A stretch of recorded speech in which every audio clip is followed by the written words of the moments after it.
noblest achievement, because it relies on the straight line alone. Never has the straight line been drawn with more mastery, skill, and strength. Homage must be paid to Imhotep, the learned, who at Saqqara conceived and built the archetype of pyramid.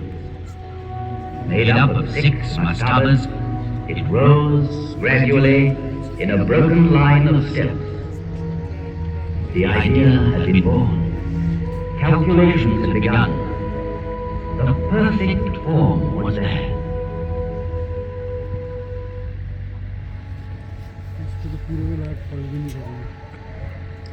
Among all the objects laid by a dead man's side in his tomb, the scribe's palette is undoubtedly the most precious. From it were drawn the hieroglyphs representing the figures which made possible the fabulous calculations ordering these mountains of stone. A lotus flower for 1,000, a finger worth 10-fold, a tadpole for 100,000, and the scribe's 2 hands joined in prayer for 1,000,000.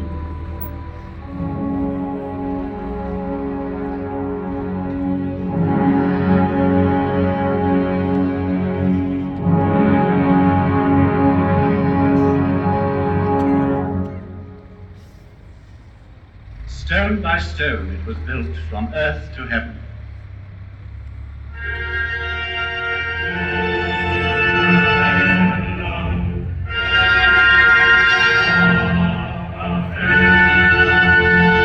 It was built in a pharaoh's lifetime by 100,000 workmen, united in a mighty surge of faith. Each stone averaged 2.5 tons in weight. 3 million blocks were hoisted up and laid one upon the other. The finest ones of pure granite were dug up in the quarries of Aswan, whence they came by boat, carried by the flooding of the Nile. The movement of these great waters drove the farmers from their inundated fields to the plateau of Gizeh, where they joined the army of laborers and built. These stones were hauled singly on earth mounds, banked higher and higher as the edifice grew.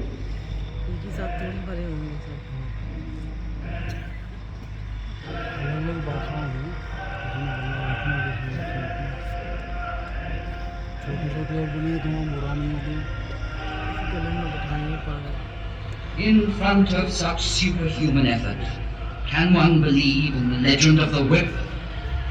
It needs mystical fervor to build a pyramid. Faith. Those who worked here deserve not our pity, but our deepest respect and admiration. They lived through one of those rare times when man knows with absolute certainty what he has to do and where to go, because he believes. Here man thought that death was vanquished.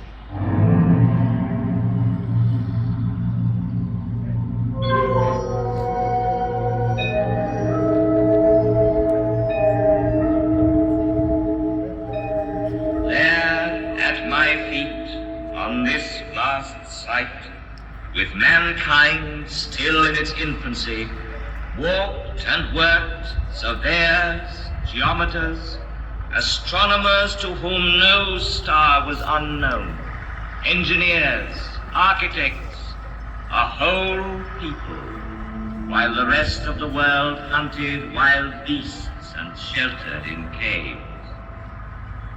O noble Nile, I salute you, for your waters flow majestically and fostered this sacred enterprise.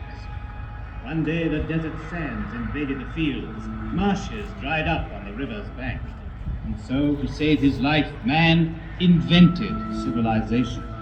He had to contend with floods, he designed dams and culverts. He came to love the earth and wanted for his grave. But soon he wished to outlive the earth.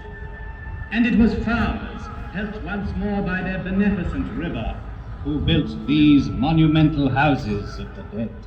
And I, Catherine's faithful companion, saw the progress of dynasties and grave priests and the light steps of noble ladies whose diaphanous veils seem to clothe them, yet not to touch them.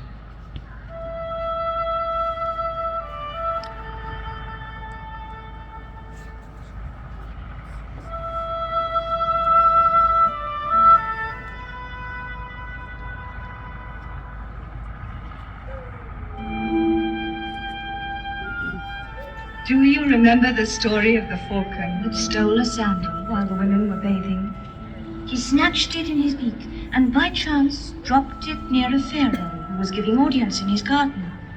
So slender was the sandal, so small its size, that the pharaoh wished to see the owner. And he married her. And do you remember how a nobleman at the court of Cheops lured his wife's lover into a deep lake by means of a wax figure, and there had him turned into a crocodile by a magician? Wishing to impress the pharaoh with his magical powers, he willingly revealed what he had done, but carelessly too, for Cheops punished the guilty and the boaster equally. On his orders, the courtier was thrown to the crocodile, which devoured him, and the unfaithful woman was chastised. Do you remember, too, a young pharaoh, Amenhotep II? Never had there been an athlete so strong, so handsome, so fine. His shoulders were broad, his waist slender, his thighs were of bronze, and he could tame at will the wildest horse. His exploits are engraved on a stone which he laid before you. Then time in passing left you behind like an old monument. Sand was beginning to choke. Kept by war in Mesopotamia, Amenhotep II was far away from his land. Then one day, while hunting the lion, a prince stopped to rest in your shadow. He fell asleep. You gave him a dream, and he spoke to him.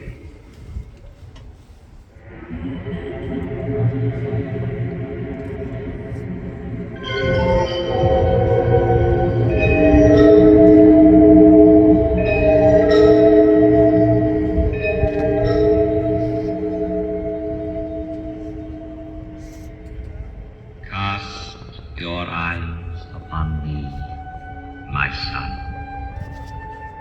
Listen to me, and the white crown and the red will be yours.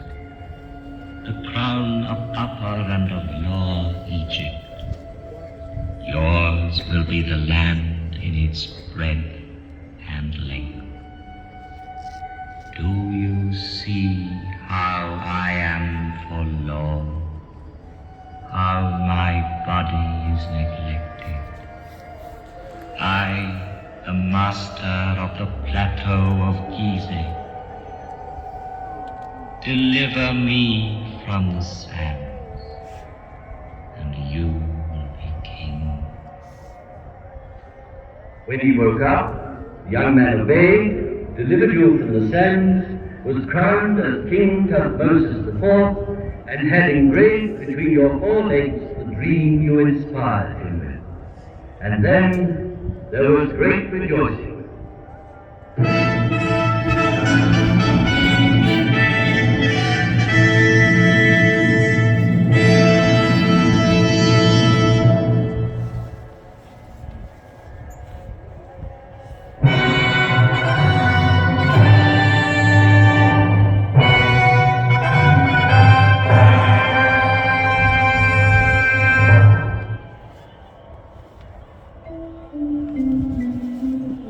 Coronation ceremonies have begun.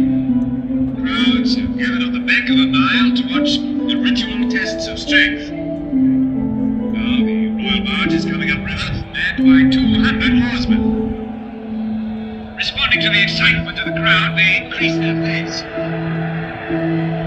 The pharaoh himself at the top maneuvers perfectly and brings the barge smoothly into the landing stage with the last burst of speed.